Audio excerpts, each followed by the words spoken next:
हाय बच्चों, good afternoon. आज अपन ले रहे हैं fifth chapter of 10th CBSE, that is arithmetic progression, which is shortly known as AP. अभी एपी मीन्स क्या?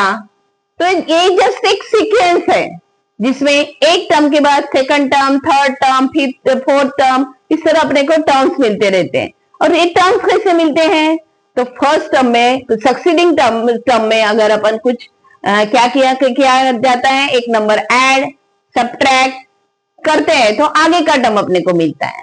तो वो टर्म को अपन बोल सकते हैं A1, A2, A3 and AN। यही अपन इस चैप्टर में सीखने वाले हैं। बस ये चैप्टर बस दो फार्मूले के ऊपर बेस्ड है। इसमें एक तरह का पैटर्न होता है, जो पैटर्न तुम अपने डेली लाइफ में भी यूज कर सकते हो। वैसे पैटर्न्स इसमें होते हैं जो एकदम छोटे जब थे तब से तुम पैटर्न सीखते आ रहे हो। वही सिंपल सा चैप्टर है अपना। और ये चैप्टर अगर तुम अच्छे से कर पाओ तो तुमको बहुत सारे मार्क्स, तुम्हारे 10 से 12 मार्क्स तुम गेन कर सकते हो। तो यही चैप्टर अपन अपने सीखने वाले हैं। नाम है इसका अरिथमेटिक प्रोग्रेशन,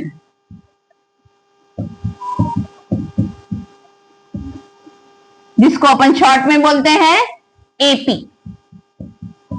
मैंने जिस तरह बताया तुमको, इस चैप्टर में क्या आता है, सीक्वेंस होता है, that is A1, A2, A3 up to AN। Second term अपने को फर्स्ट टर्म में कुछ फिक्स नंबर ऐड या सब्ट्रैक्ट करने से मिलता है, और उस फिक्स नंबर को अपन बोलते हैं D, that is common difference. एक कॉमन डिफरेंस जो है वो तुम्हारा पॉजिटिव भी हो सकता है, निगेटिव भी हो सकता है, या जीरो भी हो सकता है।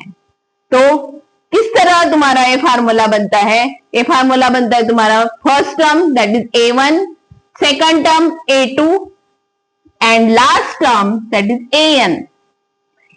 फर्स्ट टर्म है इसलिए n को बनाया गया है यहाँ पे 1, सेकंड टर्म के लिए n है 2, लास्ट टर्म के लिए n क्या है? जो अपना नंबर दिया हुआ रहेगा वो अपना n रहेगा। समझो 10th term, 12th term, 15th term, that is n। And the first term is also known as a, where second term is we get from a plus adding common difference d. Third term we get that a plus 2d. In this way we get the nth term, that is a plus n minus 1d. This is the first formula we are using in this chapter, that is AN equal to a plus n minus 1d, where a is the first term, d is the common difference, n is the number which we have given, that is जैसे अपने को दिया हुआ है, समझो 10th term तो n अपन लेंगे 10। अगर अपने को 15th टर्म निकालना है तो n लेंगे अपन 15। तो ये फार्मूला है तुम्हारा AN equal to a plus n minus 1d. You have to learn this formula. ये फार्मूला तुमको अच्छे से याद करके रखना है, क्योंकि पूरी एक्सरसाइज, फर्स्ट वाले एक्सरसाइज इस फार्मूले के ऊपर डिपेंड है।